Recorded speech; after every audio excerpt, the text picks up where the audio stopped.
నమస్తే, welcome to one India Telugu. నేను Joseph. Atrocity case. ఈ కేసు గురించి మనలో చాలామందికి తెలిసే ఉంటుంది.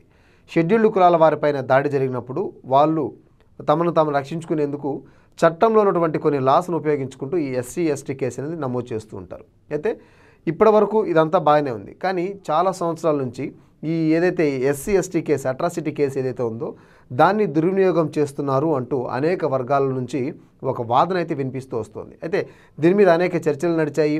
కొన్ని చోట్ల వాస్తవానికి కూడా కొన్ని చోట్ల కొంతమంది పర్సనల్ కక్షలతోటి లేకపోతే ఎలాగైనా వాడిని ఇరికించాలి, ఎందుకంటే ఈ ఎస్సీ ఎస్టీ కేసు కనుక నమోదైతే బెయిల్ రావడం కూడా లేట్ అవుతుంది, అసలు ఎలాంటి ఎంక్వైరీ కూడా జరగదు, ఇమీడియట్గా వాళ్ళని అరెస్ట్ చేస్తుంటారు.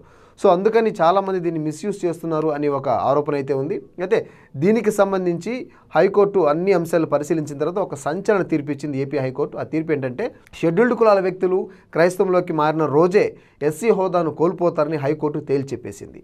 వారు ఎస్సీ ఎస్టీ చట్టం నుంచి రక్షణ పొందలేరని కూడా స్పష్టంగా చెప్పేసింది. అయితే చర్చి పాస్టర్ ఇచ్చిన ఒక ఫిర్యాదు ఆధారంగా ఎస్సీ ఎస్టీ అట్రాసిటీ చట్టం కింద పలువురుపై పోలీసులు కేసు నమోదు చేశారు.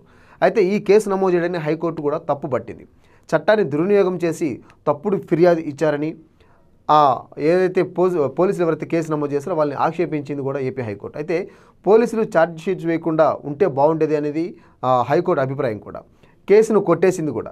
అయితే న్యాయమూర్తి జస్టిస్ ఎన్ హరినాథ్ ఈ మేరకు ఇటీవల ఒక సంచలన తీర్పు అయితే ఖచ్చితంగా ఇచ్చేశారు. తనను కులం పేరుతో దూషించి దాడి చేసి గాయపరిచారని ఉమ్మడి గుంటూరు జిల్లా పిట్టలవానిపాలెం మండలానికి చెందిన కొత్తపాలెం గ్రామానికి చెందినటువంటి ఓ పాస్టర్ చింతాడ ఆనంద్ అనే ఒక పాస్టర్ 2021 సంవత్సరంలో చందోలు పోలీసులకు ఫిర్యాదు చేశారు. అయితే ఆ గ్రామానికి చెందిన ఏ రామిరెడ్డి మరో 5గురిపై ఎస్సీ ఎస్టీ చట్టంతో పాటు ఐపీసీ సెక్షన్ల కింద పోలీసులు కేసు కూడా నమోదు చేయడం జరిగింది.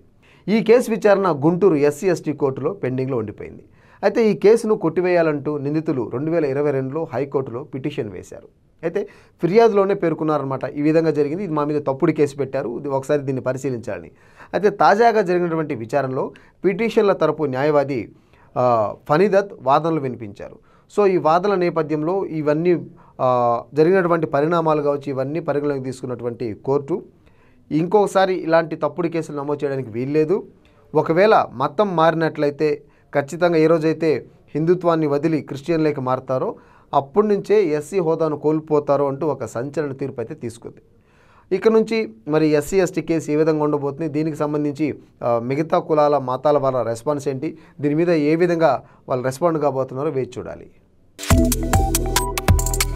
Subscribe to One India and never miss an update.